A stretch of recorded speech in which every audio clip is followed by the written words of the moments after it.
அனுப்பி வைத்தவன் ராஜாராமன், அழுது கொண்டிருப்பவன் சீதாராமன். அது வேறப்பா. அது ராஜ்யத்தில் ஒரு ஒழுங்கு இருக்கணுங்கிறதுக்காக எல்லாரையும் இட்டத்துக்கு வாழ்வேன்ட்டா, எனக்கு வேற வழி தெரியலை, அதனால அனுப்பினேன். ஆனால் என் சீதைக்கு நான் என்றும் கணவன், நான் சீதாராமன் தான். அதுக்காக சீதையை பிரிஞ்சுடுவேனா?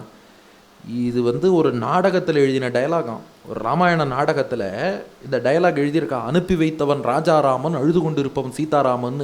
நம்ம முரளி சுவாமி இருக்கார், கவியரசு கண்ணதாசன் அந்த ட்ராமாவுக்கு போனாராம். பார்த்துட்டு இந்த ஒரு டயலாக்லேயே இவ்வளோ விஷயம் இருக்கே, அப்போ ராமன் எத்தனை ராமனடி, ராமனுக்குள்ளே எத்தனை ராமன் இருப்பான்னு அதனால தான் பாட்டு எழுதினாராம். கல்யாண கோலம் கொண்ட கல்யாண ராமன், காதலுக்கு தெய்வம் அண்ட சீதாராமன், அரசாள வந்த மன்னன் ராஜாராமன், வெற்றி என்று போர் முடிக்கும் ஸ்ரீ ஜெயராமன், எத்தனை எத்தனை ராமன், ராமன் எத்தனை ராமனடி, அனுப்பி வைத்தவன் ராஜாராமன், அழுது கொண்டிருப்பவன் சீதாராமன். இப்போ லக்ஷ்மணன் ஒரு வார்த்தை ராமன்கிட்ட சொல்கிறான், அண்ணா இந்த நேரத்தில் தான் நீங்கள் அழக்கூடாதுன்னோம். ஏன் தெரியுமா? மக்கள் உங்களை காமுகன்னு விமர்சனம் பண்ணியிருக்கா. பெண் பித்தன், அவள் இல்லாமல் இருக்க முடியல, அதனால் பரவாயில்லன்னு அவளை அழைச்சின்னு வாழ்கிறார்னு. இப்போ சீத்தை காட்டுக்கு போகலாலேன்னு நீங்கள் அழுதுன்னு இருந்தா அந்த விமர்சனம் மறுபடியும் சரிண்ணா, இதைத்தான் நாங்கள் அப்போவே சொன்னோமேப்பா, அவள் இல்லாமல் இவரால் இருக்க முடியாது, அவர் காமுகன்னு மறுபடியும் அதையே பேசுவான். அந்த விமர்சனத்தை ஜெயிக்கணும்னா, அண்ணா எவ்வளவோ தியாகம் பண்ணிட்டள் நீங்கள், நாட்டுக்காக, தர்மத்துக்காக, பொது வாழ்க்கைக்காக எவ்வளவோ தியாகம் பண்ண நீங்கள், இந்த பொது வாழ்க்கைக்காக சீதையே தியாகம் பண்ண நீங்கள், அவளை பிரிந்த வேதனையும் தியாகம் பண்ணுவது தான் ஒரே வழின்ட்டோம். நீங்கள் பண்ணாத தியாகம் இல்லை. இந்த ராமராஜ்யம் என்று சொன்னால் அதுக்காக ராமன் செய்த தியாகங்கள் ரொம்ப அதிகம். சீதையே தியாகம் பண்ணிட்டான். அந்த சீதையை தியாகம் பண்ணால் மட்டும் போராது, அவளை பிரிஞ்ச வேதனையும் தியாகம் பண்ணணும். இல்லைன்னா திரும்ப இதே அவப்பேர் வரும், தொடர்ந்து ராமராஜ்யம் நடக்காது. ராமராஜ்யம் நடக்கலைன்னா திரும்ப அதர்ம சக்திகள்லாம் தலை தூக்கும், அதுக்கப்புறம் ராமாவதாரமே பயன் இல்லாமல் போயிடும். இது எல்லாத்தையும் நீங்கள் மனிதனாகவே இருந்து செய்யணும்னா, இதை பெருமாளாக இருந்து செய்யணும்னா அதுக்கு ரூட் வேறு. மனிதனாக இருந்து செய்யணும்னா இந்த கவலையையும் தியாகம் பண்ணுவதை தவிர வேறு வழி இல்லைன்னு நான் லக்ஷ்மணன் சிந்திச்சான். சரிதான் லக்ஷ்மணா சொல்லிட்டு ராமன் சொல்கிறான், ஐயோ 4 நாளாக ராஜ்ய பணியே கவனிக்கலையேன்னா. இவன் போனது 2 நாள் ஆச்சு, திரும்பி வர 2 நாள் 4 நாள் ஆயிடுத்தோல்லையோ, 4 நாளாக ராஜ்ய பணியை கவனிக்கலையே, மந்திரிகளெல்லாம் கூப்பிடு, யாருக்கு என்ன குறையோ தெரியல. இந்த இடத்துல ராமன் ஒரு ஸ்லோகம் சொல்கிறான் பாருங்க, பௌர காரியாணி யோ ராஜா ந கரோதி தினே தினே சம்விருத்தே நரகே கோரே பதித்தோ நாத்திர சங்ஷயா. எந்த ஒரு ஆட்சியாளன் தன் மக்களுக்கு என்ன குறை என்பதை கேட்டாமல் தான் வாழ்ந்தா போகிறோம், தன்னை சுற்றி இருக்கவா வாழ்ந்தா போகிறோம்னு சொல்லிட்டு மக்கள் பணத்தை கொள்ளையடிச்சுட்டு ஆட்சி பண்ணுறானோ, யார் ஒருத்தன் ஒரு நாள் கூட மக்களுடைய குறை என்னங்கிறத கேட்காம இருக்கானோ, அந்த ராஜா நிரந்தரமாக நரகத்தில் விழுந்து கட்டப்படுவான். அப்படி மக்கள் குறையை கேட்காமல் ஒரு ஆட்சியாளன் இருக்கக்கூடாது.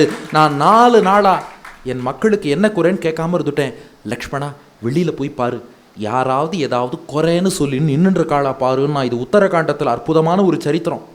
லக்ஷ்மணன் வெளியில் போய் தேடி தேடி பார்க்குறான். இல்லையே ராமா, யாரும் குறைன்னு சொல்லிட்டு இல்லைப்பா பாரு, யாராவது 4 நாள் முன்னாடியே வந்துட்டு கூட ராஜாவை பார்க்க முடியலன்னு காத்துட்டுருப்பா, திரும்ப போய் பாருன்னா. பார்த்தா ஒரு நாய் மட்டும் நின்றுட்டு இருந்ததான். அந்த நாய்க்கு குறையான் ராமராஜ்யத்தில். அதான் ஆச்சாரியர்கள் ரசித்து சொன்னார், ராமராஜ்யத்தில் கூட ஒரே ஒரு நாய்க்கு குறை வந்துடுத்து, பாதுகா ராஜ்யத்தில் யாருக்குமே குறை இல்லை. அதனால் ராமனை விட பாதுகை ரொம்ப வசதி. ராமாதபித்வம் அதிகா நியதம் பிரபாவாத்து அப்படின்ட்டார். ஒரு நாய் வந்துடுத்து, எனக்கு குறைன்னுது. லக்ஷ்மணன் ராமனை கூப்பிட்டான், ஒரு நாய் மட்டும் வெளியில் இருக்குது. ராமபிரான் வந்தான், நாயை பார்த்து கேட்டான், உனக்கு என்ன குறைன்னு கேட்டான். சுவார்த்த சித்தன்னு ஒரு அந்தணர் ஒருத்தர் இருக்கார் இந்த ஊரில். அந்த சுவார்த்த சித்தன் என்னை எங்கே பார்த்தாலும் அடிச்சுட்டே இருக்கார், இதான் என்னோட பிரச்சனை. எங்கே பார்த்தாலும் கல் எடுத்து அடிக்கிறாராம் அந்த நாயை. அப்படியா, இதான் உன் பிரச்சனையா? அந்த சுவார்த்த சித்தன் யார், வர சொல்லுன்னு அவனை கூப்பிட்டான் ராமன். அந்த சுவார்த்த சித்தன்கிற அந்தணர் வந்தார். ராமன் கேட்டான், எதுக்கு அந்த நாயை போட்டு அடித்தேன்னு. அவர் சொன்னார், நான் ஒரு நாள் பிக்ஷைக்கு போனேன். பிக்ஷைக்கு போகும்போது இந்த நாய் குறுக்க வந்தது. நான் சாப்பிட போன உணவை அது சாப்பிட வந்தது. சாஸ்திரப்படி நாய் கண்ணால் பார்த்த உணவை சாப்பிடக்கூடாது. இது ஆகார நியமத்திலையும் இருக்குது. நாய் கண்ணால் பார்த்துட்டா அந்த உணவை சாப்பிடக்கூடாது. பல வீடுகளில் கிச்சனுக்குள்ளேயே நாய் போயின்னு இருக்கேன்பா, அது வேற. அதுலேயும் விஷ்ணு புராணத்தில் சொல்லியிருக்கு, அந்தணர் வீட்டில் நாயெல்லாம் பெட்ட அனிமலாக வச்சுருந்தா அதுக்கு ஒரு தனி நரகம் இருக்குது. உபன்யாசம் பண்ண வந்தியா, ஏதாவது குண்டு தூக்கி போடுறிய?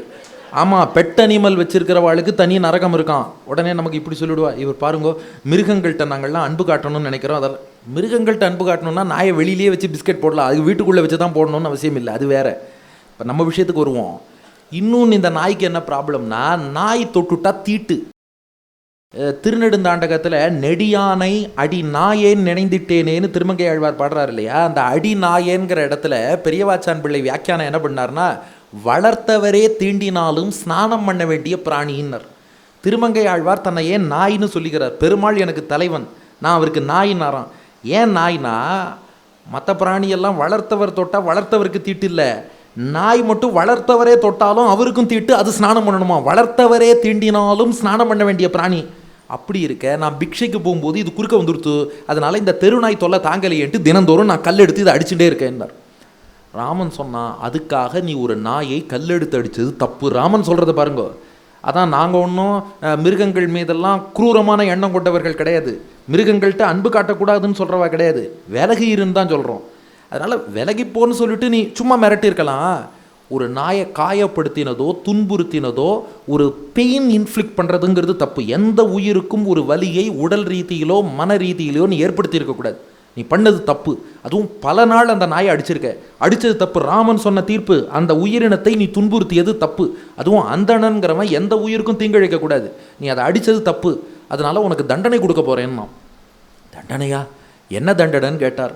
ராமன், இருங்கோ இதுக்கு மந்திரிகள்கிட்ட கேட்கணும். ஏன்னா நாயை அடித்தா என்ன தண்டனைன்னு இது வரைக்கும் எந்த மனு தர்ம சாஸ்திரத்துலையும் கிடையாது.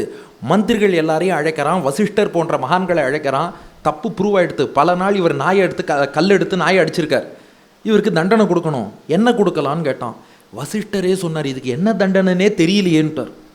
அப்படிப்பட்ட கேஸ். கடைசியாக இவ ஒரு முடிவுக்கு வந்தாலும், அந்த நாயே சொல்லட்டும், நாய் என்ன தண்டனை கொடுக்க சொல்கிறதோ அந்த தண்டனையை கொடுத்துருவோன்ட்டா. நாய்கிட்ட கேட்டா. இது எல்லாம் உத்தரகாண்டத்தில் இருக்குது, வால்மீகி ராமாயணத்தில். அதனால தான் உத்தரகாண்டம் பொதுவாக பாராயணத்தில் வழக்கம் இல்லை. மேடம் கேட்டாங்க, சோகமாக சொல்ல போறியேன்னு. பூர்த்தி பண்ணும்போது பட்டாபிஷேகத்தை ஒரு தடவை சொல்லி பூர்த்தி பண்ணிட்டா அது மங்களகரமாயிடும்னு பெரியோர்களுடைய வழக்கம். அதனால் நாளைக்கு ஒரு பட்டாபிஷேகமும் உண்டு, கவலைப்படாதீங்க. ஆரம்பித்ததும் பட்டாபிஷேகத்தில் ஆரம்பித்தோம், பூர்த்தியும் பட்டாபிஷேகத்தில் முடிச்சிருவோம். அன்ஆன்சர்டு கேள்விகளுக்கான பதில்களும் உத்தர குருவாயூரப்பனருளால் உத்தரங்களும் உத்தரகாண்டத்தில் நம்ம கிடச்சிரும். இப்போ விஷயத்துக்கு வருவோம். இப்போது நாயை தீர்ப்பு சொல்லட்டும், இவனுக்கு என்ன தண்டனை கொடுக்கலாம்? நாய் சொல்லித்தான், இவனை குலப்பத்தியாக ஆக்கிடுன்னுது. அந்த காலத்தில் குலப்பத்தின்னு இந்த கிராமத் தலைவர், என்ன ஜமீன்தார், இந்த மாதிரிலாம் பதவி இருக்கும் இல்லையா, அது போல் குலப்பத்தின்னு இவனை ஒரு கிராமத்துக்கு தலைவனாக்கிடுன்னுது. ராமன் கேட்டான்ப்பா, உன்னை தண்டனை கொடுக்க சொன்னேன், நீ ரிவார்டுனா கொடுக்குற, ஏன் நாயை உன்னை அடித்ததுக்கு என்ன தண்டனை? இல்லை, அவனை குலப்பத்தின்னு ஆக்கி அவனுக்கு பதவி கொடுத்துரு, ஊர் தலைவனாக ஆக்கிடுன்னுது. ஏன்னு கேட்டான் ராமன். அதுக்கு அந்த நாய் அழகாக சொன்னுதான், எனக்கு போன ஜென்ம ஞாபகம் இருக்குது, நான் போன ஜென்மத்தில் ஊர் தலைவனாக தான் இருந்தேன். ஊர் தலைவனாக இருக்கும்போது ஊழல் பண்ணி மக்கள் காசெல்லாம் கொள்ளையடித்தேன், ரொம்ப கர்வத்தோடு இருந்தேன், எல்லாரையும் அவமானப்படுத்தினேன். இப்படி ஊர் தலைவனாக இருந்து ஊழல் பண்ணி கர்வத்தோடு இருந்து அவமானப்படுத்தி இப்படியெல்லாம் செயல்பட்டதுனால நான் இப்போ நாயாக பிறந்திருக்கேன். அதனால் என்னை அடித்தவனை ஊருக்கு தலைவனாக்கிடு. சரி, அதுவே தீர்ப்பு, உன்னை குலபதி ஆக்குகிறேன்னு சொல்லி அந்த சுவார்த்த சித்தன் என்பவரை குலபதியாக ராமன் ஆக்கினான். என்ன மேடம், காமெடி சீன் வந்துருத்து இல்லையா? அப்படின்னு ராமன் பதவி கொடுத்துட்டான்.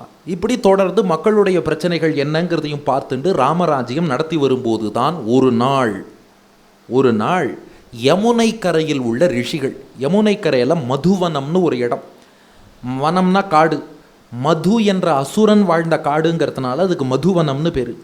அந்த இடத்துல பல முனிவர்கள் ரிஷிகள் தபஸ் பண்ணுறா. அந்த யமுனை கரையில் மதுவனத்தில் தவம் புரியும் முனிவர்கள்லாம் செவன ரிஷி தலைமையில் ராமபிரானை வந்து அடிபணிந்தார்கள். ராமன்கிட்ட சொன்னால், இந்த மதுங்கிற அசுரன் வாழ்ந்த மதுவனத்தில் நாங்கள் இருக்கோம். இப்போ அந்த மதுங்கிற அசுரனுடைய மகன் லவணாசுரன்னு ஒரு அசுரன் இருக்கான். அவன் எங்களெல்லாம் போட்டு ரொம்ப கஷ்டப்படுத்துகிறான், அவனை எப்படி அழிப்பதுன்னு தெரியல. இன்னொன்று, இந்த லவணாசுரனின் தந்தை மதுவுக்கு சிவபெருமான் ஒரு சூலம் கொடுத்துருக்கார். சூலம் கொடுத்துட்டு ஒரு வரமும் கொடுத்தாராம். இந்த சூலம் ஒருத்தன் கையில் இருக்குன்னா அவனை யாராலையும் கொல்ல முடியாது. அந்த சூலத்தை யார் ஒருத்தன் கையில் வச்சுட்டு இருக்கானோ, சூலம் கையில் இருக்கிற வரைக்கும் மரணம் வராது, சூலத்தை கீழே வச்சா மரணம் வரும்னு. அந்த மதுவின் சூலத்தை இப்போ லவணாசுரன் வாங்கி கையில் வச்சுட்டு இருக்கான். எப்போ பார்த்தாலும் சூலத்தோடையே தான் போவானோ, எங்கே போனாலும் சரி லவணாசுரன் கையில் இப்படி சூலத்தை வச்சுட்டு இருப்பான், சூலத்தோடையே போவான். ஏன்னா அந்த சூலம் இருக்கிற வரைக்கும் மரணம் இல்லை அப்படின்னு, எப்பயாவது தான் அந்த கீழே வைப்பான். அதனால் அந்த லவணாசுரன் இப்படி சூலத்தையும் கையில் வச்சுண்டு, சூலம் சிவன் கொடுத்த சூலம் இருக்கும் வரை மரணமும் இல்லைன்னு சொல்லிண்டு மதுவன ரிஷிகளெல்லாம் துன்புறுத்துறான். நீ தான் எங்களை காப்பாற்றணும்னு ராமாயணத்தின் அடுத்த சரணாகதி உத்தரகாண்டத்தில் ச்யவனர் உள்ளிட்ட மதுவன யமுனைக்கரை ரிஷிகள் ராமன்ட்ட சரணாகதி பண்றா. ஏவம் பிரபாவோ லவணஹா ஷூலம் செய்வ ததாவிதம் ஸ்ருத்வா பிரமாணம் காக்குத்ஸ்தா त्वं हिनः परमागतिः भगवः பார்த்திவாராம பயார்த்தை ரிஷிபிப்புர அபயம் யாச்சிதா வீர திராதாரம் நச்ச வித்மகே. நாங்கள் இதுவரை பல மன்னர்கள்ட்ட போய் கேட்டு பார்த்தோம், யாரும் அந்த லவணாசுரனை கொல்ல முடியாதுன்ட்டா.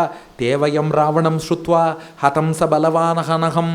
நீயோ பெரிய ராவணனையே அழித்தவன், உனக்கு லவணாசுரனை அழிப்பதுங்கிறதெல்லாம் பெரிய விஷயம் இல்லை.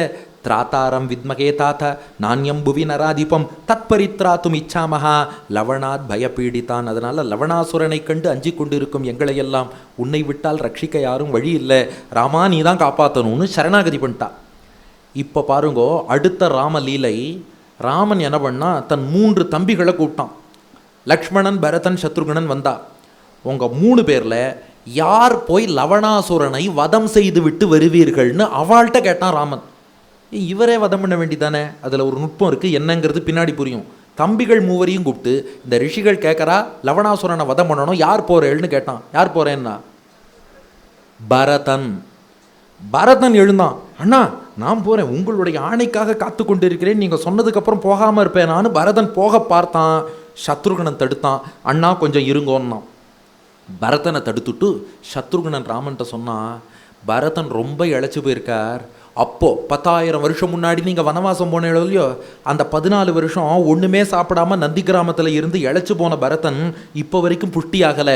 அதாவது சத்ருகனனுக்கு என்ன விசேஷம்னா, லக்ஷ்மணன் ராமனுக்கு பக்தனாக இருந்தான், சத்ருகனன் ராம பக்தனான பரதனுக்கு அடியவன், அடியாருக்கு அடியவன்.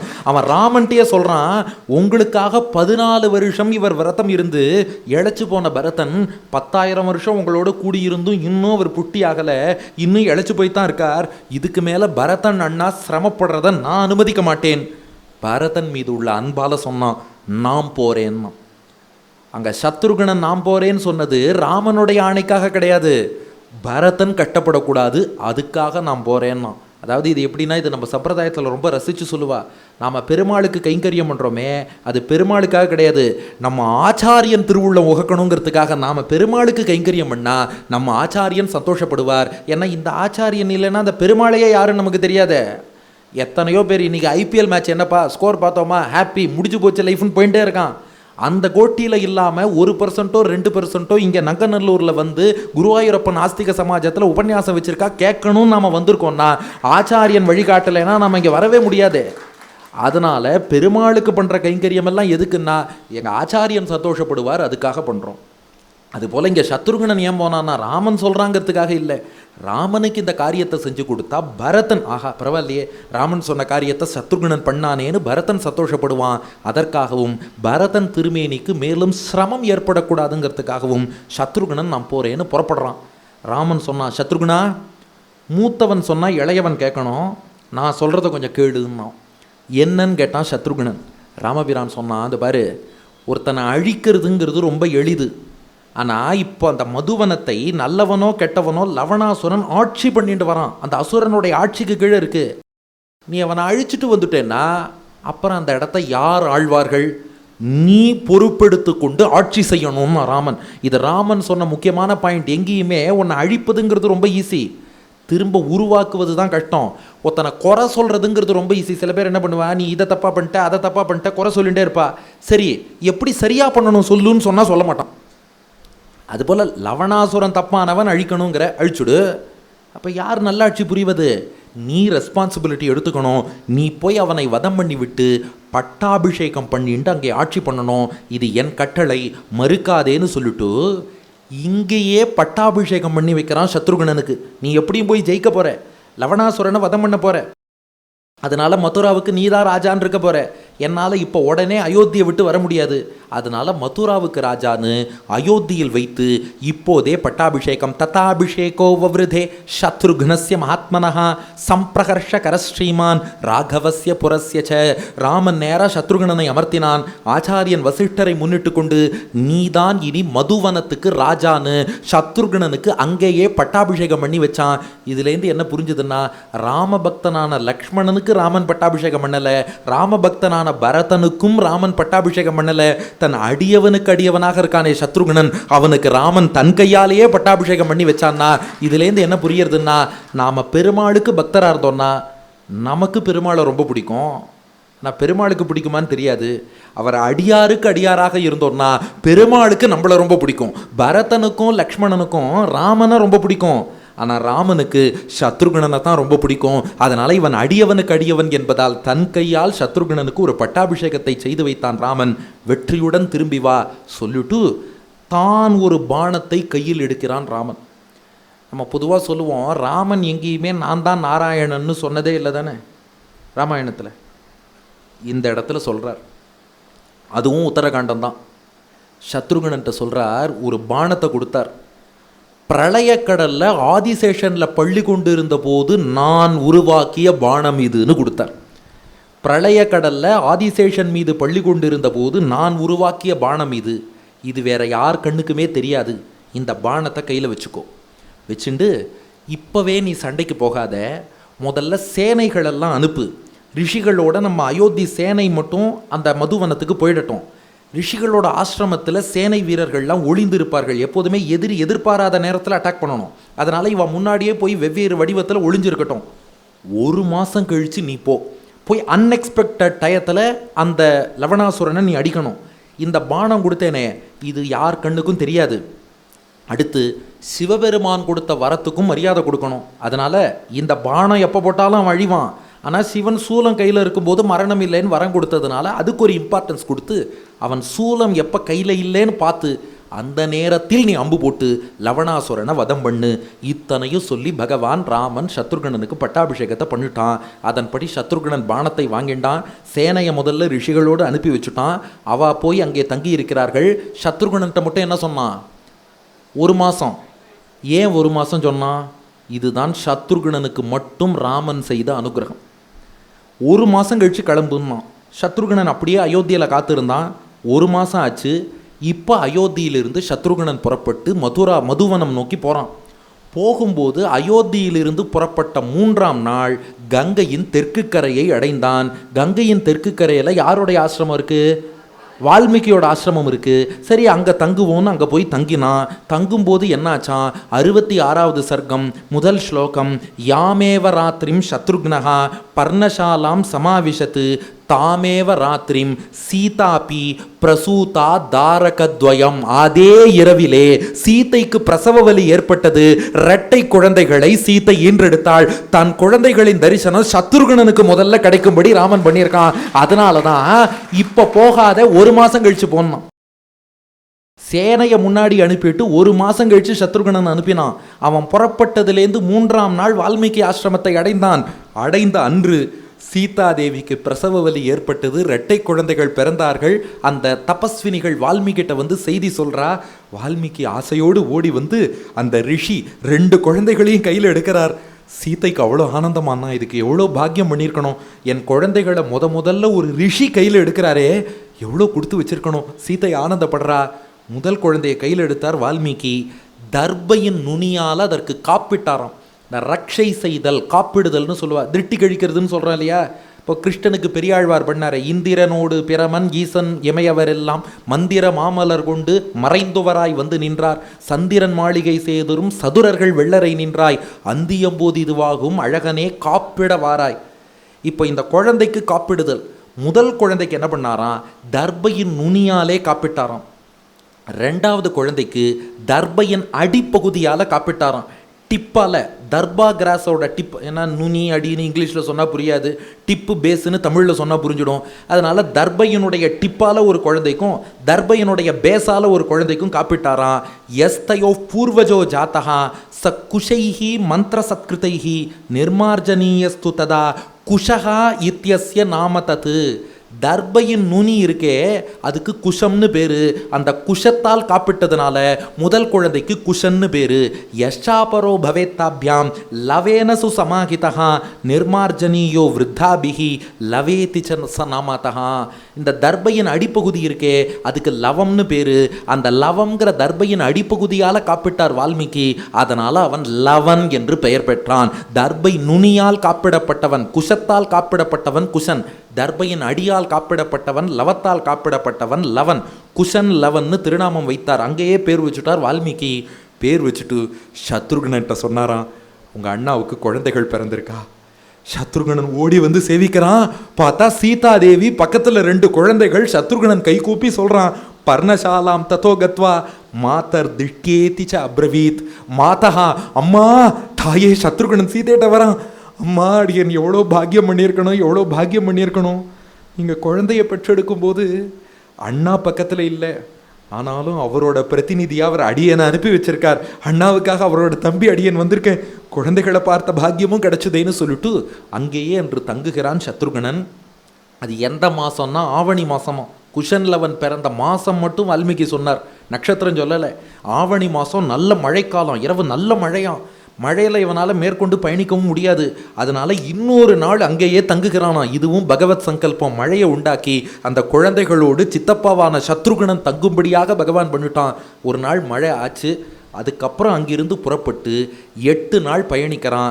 8ஆம் நாள் யமுனை கரையில் உள்ள மதுவனத்தை அடைந்தான். யார்? சத்ருகனன். இப்போ யமுனைக்கரை மதுவனத்தில் போய் லவணாசுரனை எதிர்த்து சண்டை போடணும். இப்போ எவ்வளோ நாள் ஆயிருக்கும்? இவன் 1 மாதம் கழிச்சு கிளம்பி அப்புறம் இங்கே தங்கி அப்புறம் அங்கேருந்து 8ஆவது நாள்னா கிட்டத்தட்ட 1.5 மாதம் ஆயிடுத்து. ஸ்டில் ஆவணி மாதம் போயின்னு இருக்குன்னு வச்சுக்கோங்க. இப்போ இவன் லவணாசுரனை அடிக்கணும். எப்போ அடிக்கணும்? சூலம் கையில் இல்லாத போது. அவன் சாப்பிடும்போது சூலம் கையில் இருக்காது. அதனால் அந்த நேரம் சத்ருகனன் லவணாசுரன் மீது பானம் போட்டான். ஆகர்நாத் ச விக்ருஷ்யாத தத்தனுர் தன்வினாம் வரஹா தம் முமோச்ச மகாபாணம் லவணஸ்ய மகோரசி. வில்லிலே அந்த பானத்தை பிரளய காலத்தில் பள்ளி கொண்டிருந்த பெருமாள் சிருஷ்டித்த மற்றவா யார் கண்ணுக்கும் தெரியாத அந்த பானத்தை தன் வில்லில் பூட்டினான். வில் நாணை காதளவு இழுத்தான். இழுத்து பானம் போட்டான். உரஸ்தஸ்ய விதாரியாஷு பிரவிவேஷ ரசாதலம் புனரேவாகமத்தூர்ணம் இக்ஷ்வாக்கு குலநந்தனம். நேராக போனது. லவணாசுரன் மார்பை பிளந்தது. அவன் இறந்து போய் கீழே விழுந்தான். அவனை கொன்றுவிட்டு திரும்ப சத்ருக்னனுடைய அம்பரா தூணியையே அது வந்து அடைந்து விட்டது. சத்ருக்ன ஷரநிர்பின்னஹா லவணஸ்ஸ நிஷாச்சரஹா பபாத சகசா பூமௌ வஜ்ராகத இவாச்சலஹா. வஜ்ராயுதத்தால் இந்திரன் அடித்தால் மலை எப்படி பிளந்து விழுமோ, இந்த அம்பு வஜ்ராயுதம் போல் போனது. லவணாசுரன் மலை போல் இருந்தான். வஜ்ராயுதம் அடித்த மலை போல இந்த அம்பு தாக்கி லவணாசுரன் கீழே விழுந்தான், மாண்டு போனான். அம்பு திரும்ப சத்ருகனன் அம்பரா தூணிக்கே வந்துடுத்து. ஏன்னா அது எந்த அம்பு? பெருமாள் படைச்ச அம்பு. அதனால் அது அப்படியே இருக்காது, திரும்ப இவனிடமே திரும்ப வந்து விடுகிறது. தேவர்கள்லாம் சந்தோஷப்பட்டு பூமாரி பொழிந்தார்கள். எங்களால் செய்ய முடியாத பெரிய காரியத்தை சத்ருகனா நீ சாதிச்சு கொடுத்துருக்க என்று தேவர்கள்லாம் வாழ்த்தி பல்லாண்டு பாடினார்கள். சத்ருகன்கிட்ட கேட்டாலாம், உனக்கு ஏதாவது வரம் வேணும்னா கொடு, வரம் கொடுத்து நாங்கள் கைங்கரியம் பண்ணுறோம், வரம் வேணும்னா கேளுன்னா. சத்ருகனன் சொன்னான், இந்த காட்டுப்பகுதி மக்கள் வசிப்பதற்கு ஏற்ற ஒரு நல்ல நகரமாக, நம்ம நங்கநல்லூர் மாதிரி ஒரு நல்ல டிவோஷனல் சிட்டியாக, இப்படி ஒரு நல்ல ஒரு நகரமாக உருவாக வேண்டும், அதை ஏற்படுத்தி கொடுங்கன்னா உடனே தேவர்கள் ஏற்படுத்தி கொடுத்தார்கள். அதுவரை மதுவனம்ங்கிற காடாக இருந்தது, மதுரா என்ற நாடாக மாறியது. சத்ருகனன் தான் மதுராவை ஆட்சி பண்ணான். அப்படி தன் அடியவனுக்கு அடியவன் ஆட்சி பண்ண இடங்கிறதுனால தான் அடுத்த அவதாரம் எடுக்கும்போது மாயனை மண்ணு வடமதுரை மைந்தனைன்னு மதுராலேயே அவதாரம் பண்ணான் கிருஷ்ணன். மதுவனம்ங்கிற காட்டை தேவர்கள்ட்ட வரம் வாங்கி மதுரான்னு நிர்மாணம் பண்ணி ஆவணி மாதத்தில் அதன் ராஜ்ய பொறுப்பையும் ஏற்றுக்கொள்கிறான் சத்ருகனன். ஏற்றுக்கொண்டு நல்லாட்சி புரிகிறான். அடியன் ஆரம்பித்து சரியாக 1 hour 55 minutes ஆகிடுத்து. அதனால் 5 நிமிஷத்தில் பூர்த்தி பண்ண போகிறோம். டைம் கரெக்டாக பார்த்துட்டு உபன்யாசம் சுமாராக பேசினாலும் டைமாவது கரெக்டாக கீப்பப் பண்ணிவிடுவேன். சரி, இப்போது சத்ருகனன் மதுராவை ஆட்சி பண்ணுறான். மதுவனம் மதுராவை எடுத்து ஆட்சி பண்ணுறான். இங்கே ராமன் அயோத்தியா ஆட்சி பண்ணுறான். கூட லக்ஷ்மணன் பரதன் இருக்கிறார்கள். இப்போ வால்மீகி சிந்திக்க ஆரம்பிக்கிறார். இப்போ நாம் நிறைய விசாரணைலாம் பண்ணி முடித்தோம் பாருங்க. வால்மீகி இப்போ தான் முதல் கேள்வியை ஆரம்பிக்கிறார். இப்போது குழந்தையெல்லாம் பிறந்துருச்சு. இந்த ராமனை ரொம்ப உயர்ந்தவன், நற்குணம் நிறைந்தவன், பரம்பொருள் நாராயணனுடைய அவதாரம், இப்படிலாம் தானே நினச்சிட்டு இருந்தோம். இவன் எதுக்கு இப்படி மனைவியை கொண்டு வந்து காட்டில் விட்டான்? அதுவும் கர்ப்பிணியான மனைவியை கொண்டு வந்து காட்டில் விட்டுருக்கானே, ஏன் இப்படி செய்திருப்பான்? அப்போது ஒருவேளை அவன் அவதாரமே கிடையாதா? இல்லை அவதாரம் இருந்து செய்கிறான்னா அப்போ அவதாரமான தெய்வம் கூட பிழை செய்யுமா? அல்லது இதை வேற எப்படி புரிஞ்சுக்கிறது? இல்லை ஒரு கர்ப்பிணியை காட்டில் விடுவது தான் நியாயமா? இது என்னன்னு புரியறிய இந்த கேள்வி வால்மீகி தலையை போட்டு கொடையறது வாட்டுறது. இதுக்கு பதில் தெரிஞ்சுக்கணும். பதில் எப்படி தெரிஞ்சுக்கணும்னா, ஒரு நல்ல ஆச்சாரியனை கேட்டால் தான் பதில் தெரியும். ஒரு நல்ல ஆச்சாரியன் கிடைப்பாரான்னு எங்கின்றிருந்தாராம். தற்செயலாக அங்கே நாரதர் வந்தார். அதனால் வால்மீகி நாரதர்கிட்ட கேள்வி கேட்டாராம். இது எங்கே இருக்குன்னா, பாலகாண்டத்தில் முதல் சர்க்கம் முதல் ஸ்லோகம். அதாவது சில இடத்துல என்ன பண்ணுவான்னா, சில திரைப்படம்லாம் திடீர்னு ஒரு சீனில் ஆரம்பிப்பான், திடீர்னு ஒருத்தர் சண்டை போடுவார். சண்டை போட்டு இவர் இங்கே ஏன் சண்டை போட்டார் தெரியுமா, அப்படியே கட கட கட கடன்னு சுழல் போட்டு இன் 1940 அப்படின்னு ஃப்ளாஷ்பேக் போயிடும். அதுபோல் ராமாயணத்தில் பாலகாண்டத்தில் முதல் சர்க்கத்தில் முதல் ஸ்லோகம் தபஸ்வாத்தியாய நிரதம் தபஸ்வி வாக்விதாம்பரம் நாரதம் பரிபப்ரச்ச வால்மீகிர் முனி புங்கவம். நாரதர்கிட்ட வால்மீகி கேள்வி கேட்டார்னு இருக்குது. அவர் ஏன் கேள்வி கேட்டார்னா அந்த லிங்க் உத்தரகாண்டத்தில் இருக்குது. இவர் மனசை போட்டு கொடையிறது.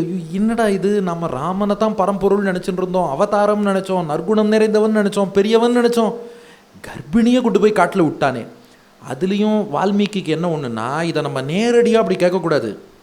ராமன் ஏன் தப்பு பண்ணான், விழம் பண்ணலாமா அப்படின்னு கேட்கக்கூடாது. ஆச்சாரியன்ட்ட பணிவோடு கேள்வி கேட்கணும். அதனால் என்ன பண்ணுறாரா, நல்ல ஆச்சாரியன் நாரதர் கிடைச்சார். தபஸ் சுவாத்தியாய நிரதம், நாரதர் தபஸ் செய்தவர், வேதங்களை கற்றவர், வாக்விதாம்பரம் நல்ல வாக்குவன்மை கொண்டவர், முனி புங்கவம் முனிவர்களுக்குள் சிறந்தவர். இவர்கிட்ட கேட்டாதான் நல்ல ஆச்சாரிய லட்சணம் எல்லாம் இருக்குது. இதில் இம் வர மாதிரி ரெண்டாம் வேற்றுமையில் இருக்கிறதெல்லாம் நாரதற்கான அடைமொழிகள். தபஸ்வாத்தியாய நிரதம் தபஸ்வி கிடையாது, தபஸ்விங்கிறது வால்மீகி, அது ஃபர்ஸ்ட் பர்சன். செகண்ட் கேஸில் இருக்கிறதெல்லாம் தபஸ்வாத்தியாய நிரதம் செகண்ட் கேஸ், வாக்விதாம்பரம் நாரதம் முனி புங்கவம்.